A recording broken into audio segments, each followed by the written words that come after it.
Selamat pagi. So hari ini kita akan belajar masuk bab baru iaitu masyarakat majmuk. Okey, sebagai sebuah tumpuan pengembaraan, pelayaran dan pusat perdagangan tanah Melayu tentunya pernah menjadi tempat persinggahan dan penempatan bagi orang-orang daripada pelbagai kebudayaan dan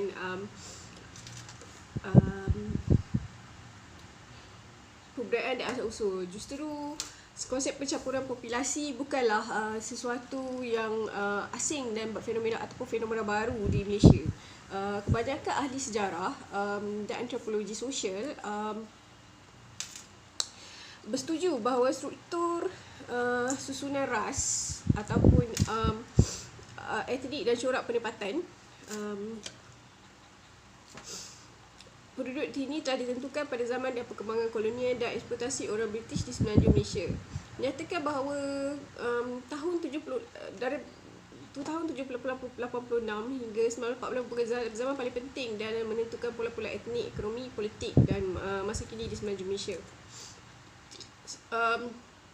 Definisi masyarakat bermaksud sekelompok orang yang membentuk sebuah sistem interaksi sosial di mana sebahagian besar daripada interaksi berlaku dalam lingkungan sistem sosial itu adalah lahir dari individu-individu yang berada dalam kelompok tersebut.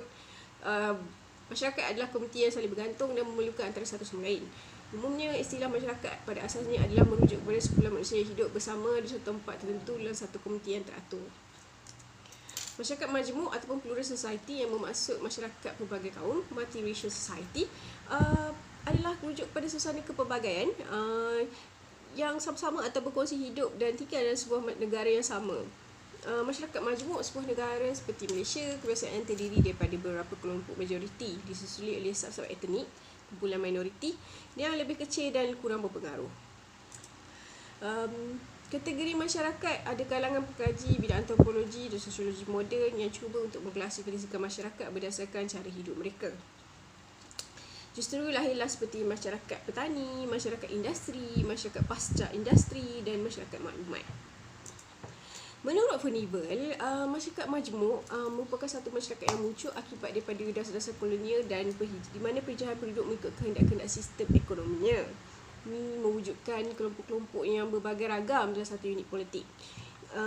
Furnival menambah bahawa kelompok-kelompok berbagai ragam ini dalam sebuah masyarakat majmuk itu bercampur tapi tidak bergabung. Setiap kelompok memegang kuat kepada agama, kebudayaan, bahasa, idea-idea dan cara kehidupan sendiri. Komuniti-komuniti dalam masyarakat majmuk itu secara berdekatan tetapi terpisah dalam unit politik yang sama. Sistem pembahagian buruh dalam bidang ekonomi pula adalah berdasarkan ras, di mana setiap ras dalam masyarakat itu mempunyai fungsi-fungsi yang berlainan. Ciri-ciri masyarakat majmuk dalam bukunya Colonial Policy dan Practice menggariskan ciri-ciri masyarakat majmuk sebagai berikut. Terdapat pelbagai jenis manusia, ras etnik seperti Eropah, Cina, India dan penduduk asli Bumiputera. Mereka bercampur tapi tak bercantum atau bersatu. Hidup berdekatan tetapi terpisah dalam unit politik yang sama. Setiap kumpulan bangsa berpegang kepada agama, kebudayaan, bahasa, idea dan kaedah sendiri. Bertemu di pasar ketika berbeli belah, kemudian balik ke tempat masing-masing. Dalam sektor pekerjaan terdapat pembahagian buruh yang ketara mengikut kaum.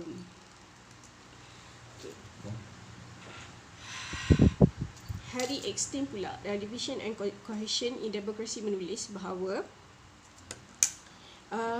masyarakat majmuk adalah masyarakat yang terpisah kerana segmen berasingan meliputi ras, budaya, bahasa, kepercayaan dan ideologi. Faktor penghijrahan dan kewujudan masyarakat majmuk. Push and pull factor. Okey, penolak push. Negara asal tiada pekerjaan, peluang ekonomi, kebeluran dan kemiskinan. Masalah politik seperti revolusi dan sebagainya. Masalah alam semua jadi seperti kemarau, banjir dan gempa bumi. Faktor penarik ataupun pull adalah destinasi penghijrahan, peluang ekonomi, dasar kerajaan, keamanan, masyarakat Malaysia yang dianggap baik. Okay. Perkahwinan politik contohnya Sultan Melaka berkahwin dengan Puteri Hang Lippo. Faktor umum seperti mengembara, hanyut dan selesai. Okay, definisi budaya. Budaya secara amnya memberi maksud cara hidup manusia. Budaya juga dilihat sebagai satu proses perkembangan sahsiah akal, semangat dan usaha manusia dalam satu kelompok. Perkara ini dapat dilihat melalui etimologi dan perkataan budaya yang bermaksud budi dan daya. Yakni budi sebagai aspek dalaman manusia yang meliputi akal dan nilai, manakala daya sebagai aspek lahiriah manusia yang meliputi usaha dan hasilan. Maka pada kesimpulannya, budaya boleh difahamkan sebagai segala penghasilan masyarakat manusia dalam pelbagai bentuk yang sama, dapat dilihat atau tidak. Budaya bermaksud cara hidup sesebuah masyarakat. Budaya juga memberi maksud tamadun, peradaban dan kemajuan. Modern Dictionary of Sociology mentafsirkan budaya sebagai cara hidup manusia yang hidup berkelompok, sama ada yang berbentuk material, ataupun bukan material, ciptaan manusia, adat resam, kepercayaan dan lain-lain.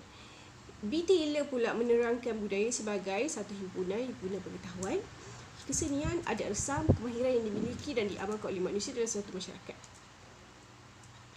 Mendefinisikan budaya sebagai amalan, penerimaan, kepercayaan oleh sesuatu masyarakat yang dipraktikkan secara berterusan, diulangi oleh generasi seterusnya. A. Crable and Clarkden juga terus menyinarikan elemen-elemen penting membentuk budaya itu, kelengkapan hidup, sistem ekonomi, keagamaan, bahasa, kesenian dan ilmu pengetahuan. Masyarakat Malaysia adalah masyarakat majmuk, terdiri daripada pelbagai bangsa, etnik, kaum. Rumpun bangsa utama membentuk masyarakat Malaysia adalah Melayu, termasuk dengan Bumiputera, Cina dan India sampai kaum minoriti lain. Di Sabah, etnik terbesar adalah Kadazan, Dusun dan Bajau. Di Sarawak, kelompok terbesar adalah Iban, Bidayuh, Melanau, Kelabit dan juga Penan. Hakikat ini bukanlah gambaran sebenar dapat menerangkan struktur berbeza kerana terdapat 40 etnik berbeza di Sabah dan Sarawak. Mengikut statistik 2004, jumlah penduduk Malaysia adalah 25 juta orang. Melayu 54%, Cina 30% dan India 13%, dan lain-lain 2%. Kadar penambahan penduduk berada pada 2.4% setahun.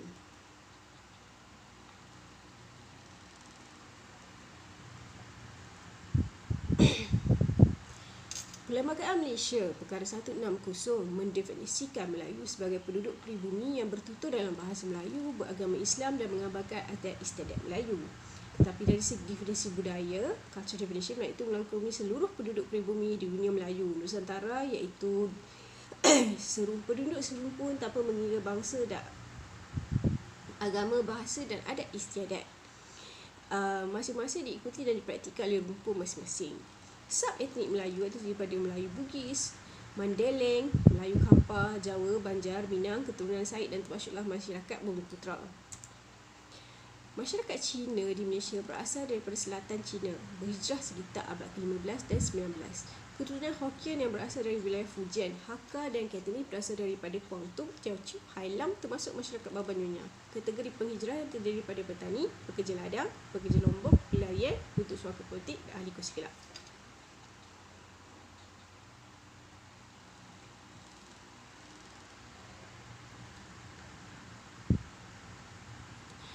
Kebanyakan masyarakat India yang datang ke Tanah Melayu berasal dari sebelah pantai timur India, berhijrah sekitar abad ke-18 dan 19. Golongan imigran terdiri daripada keturunan Tamil, Tamil Nadu, Malayali, Kerala, Pantai Malabar, Telugu, Andhra Pradesh, Sikh, Punjab, Tamil Chettiar dan Tamil Nadu dan Gujarati, India Utara.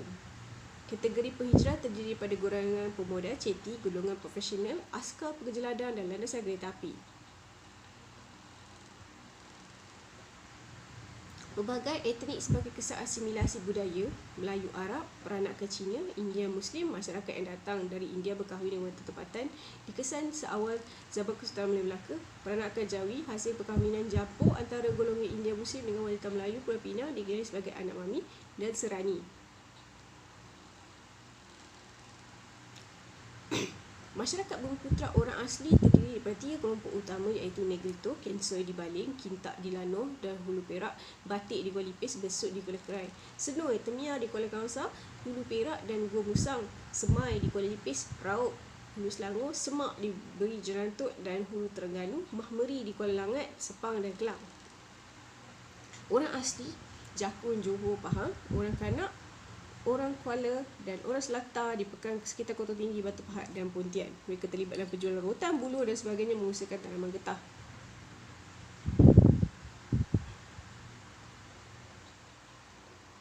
Perubahan boleh berlaku dalam konteks masyarakat majmuk jika berlaku perubahan sistem pentadbiran kepimpinan negara seperti peristiwa Melayu Union, perlembagaan, perundangan, dasar kerjaan, tolak ansur budaya, penyelarasan sistem pendidikan, toleransi politik.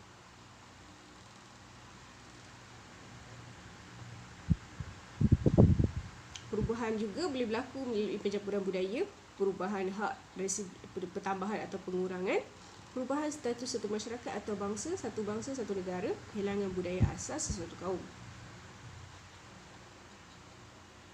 Kebudayaan masyarakat Melayu, kebudayaan masyarakat Cina, kebudayaan masyarakat Bumiputera orang asli dan semua kebudayaan-kebudayaan yang terdapat di Malaysia akan dapat dilihat daripada segi keagamaan, perayaan, pakaian dan lain-lain. Okey.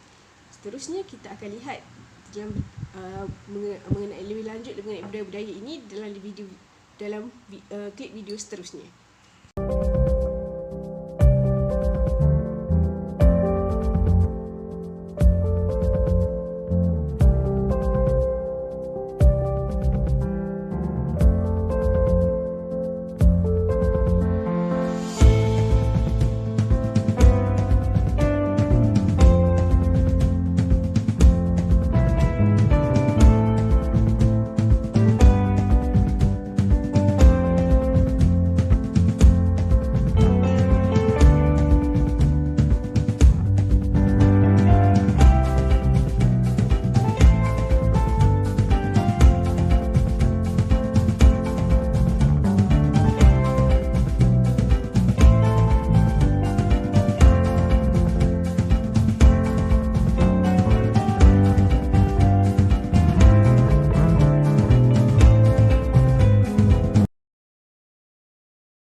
Tajahau, nama saya Hana. Okey, Hana sekarang berada di Khun Khuan International Mandarin Training Center JB.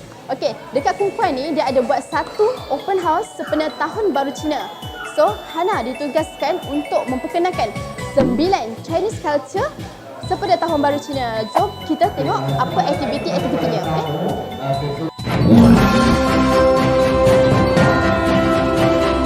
Sebelah Hana ni adalah Fortune God.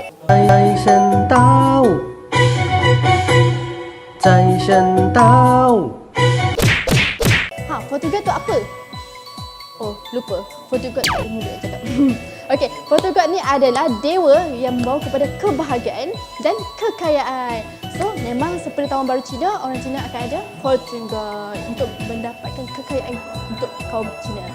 Yes. Dapat ampau. Wah, ampau. Sisi.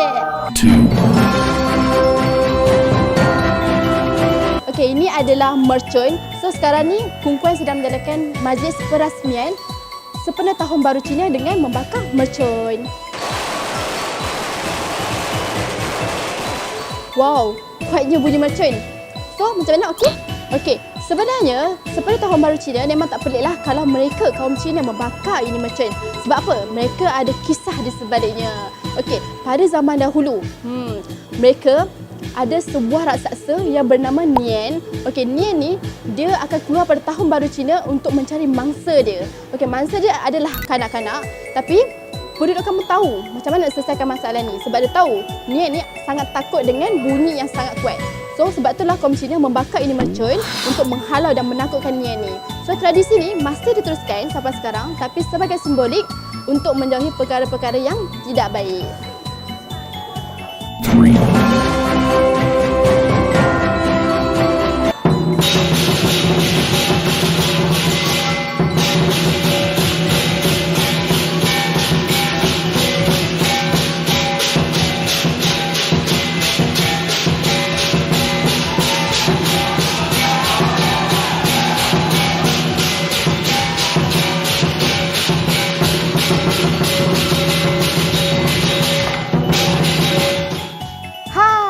Lion Dance tadi. So, macam mana? Best tak? Best kan? So, Lion Dance ni dia bukan saja buat pada Tahun Baru Cina, tapi dia juga buat pada pembukaan bisnes baru ataupun menyambut tetamu khas. Okey, Lao Shi boleh tahu nama? 我的名字是陈子嫣。 You rasa permainan Guzheng ni ada bawa apa-apa makna tak dalam kaum Cina? 这个古筝其实它是大概有2000多年的历史了。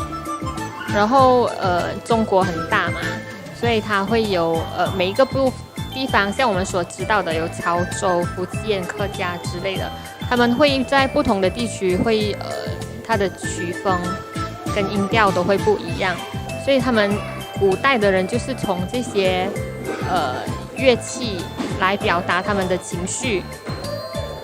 愤怒、伤心、开心、喜庆的都有。Okey, 谢谢老师。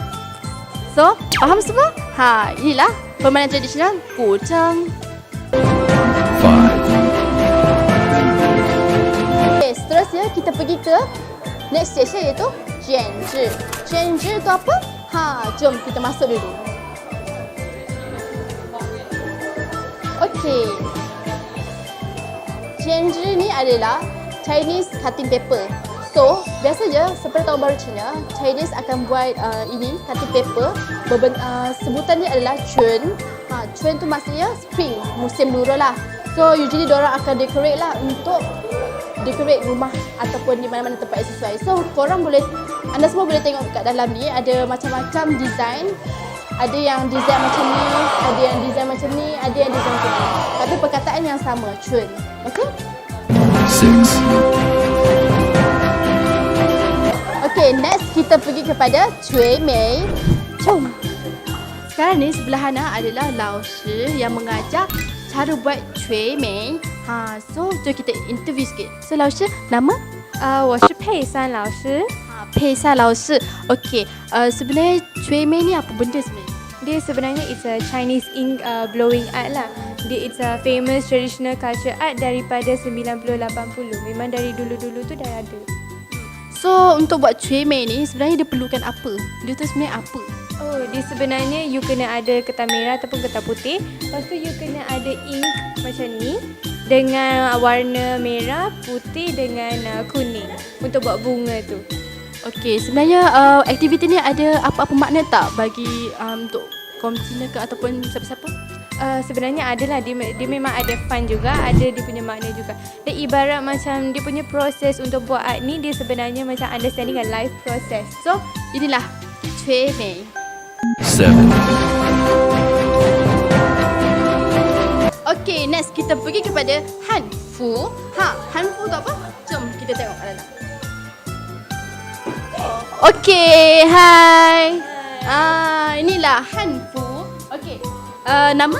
Suzy. Suzy. Okey, sebenarnya Han Fu ni adalah pakaian tradisional masyarakat Cina pada zaman dahulu lah. So, Suzy, macam mana? First time ke apa? First time pakai. First time pakai. So, apa perasaan dapat pakai baju tu first time? Seronok. Sangat seronok. Okey, sebenarnya Han Fu ni sama je. Dia macam Korea kita panggil hanbok. Kalau Jepun kita panggil kimono. So, dia sama saja. So, anda semua yang kat luar sana yang berminat nak pakai Han Fu ni, boleh, jangan risau. Tapi, next year. Snoop Dogg. 8. Okey, sekarang Hana dekat calligraphy session. Okey, calligraphy Cina ni adalah kesenian yang paling tinggi. Dihormati oleh tamadun Cina. Okey, untuk pengetahuan anda, sebenarnya nak buat calligraphy Cina ni bukan benda yang mudah. Sebab apa? Dia memerlukan ketelitian dan kesabaran yang tinggi. Kaligrafi Cina ni pada masa dahulu digunakan untuk tujuan perasmian. Tapi sekarang kita gunakan untuk secara meluas. So kita boleh tengok dekat kedai-kedai Cina ke, dekat sekolah Cina ke, tapak pembinaan dan sebagainya. So, inilah kaligrafi Cina. 9. Kita nak pergi Chinese culture yang seterusnya iaitu Yusheng. Okey, jom. Hai, okey. 身体健康，恭喜发财。Okey, itulah Yusheng. Okey, Yusheng tu maksudnya mencampurkan. Tapi dekat sini biasa dia panggil losang lah. Losang tu maksudnya itu dalam bahasa Cantonese lah. Okey, dia mencampurkan sayur-sayuran lah. Dia ada salad, dia ada timun, ada kacang, dia ada macam-macam lah. Dan dicampuri dengan minyak bijan lah. So, biasa mereka akan losang, diorang akan campurkan sayur-sayuran tersebut dan wish pada masa yang sama. Macam tadi ada dengar kan? Kita sebut Shinti Jengka, maksudnya diberi kesihatan yang baik ataupun kongsi pacai, macam tu. Okay? So sekarang Hana nak pergi sambung, nak pergi makan.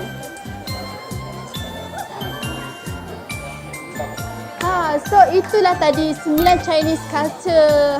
Best kan? So Hana harap dengan apa yang Hana sharing tadi, Chinese culture ni kita boleh sama-sama belajar dan faham. So akhir kata daripada Hana, คุณขวัญ祝大家新年快乐，恭喜发财！财神到，财神到，财神到我家大门口。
de re na dim ta na dim ta na bum ta na de re na dim ta na dim bum ta na de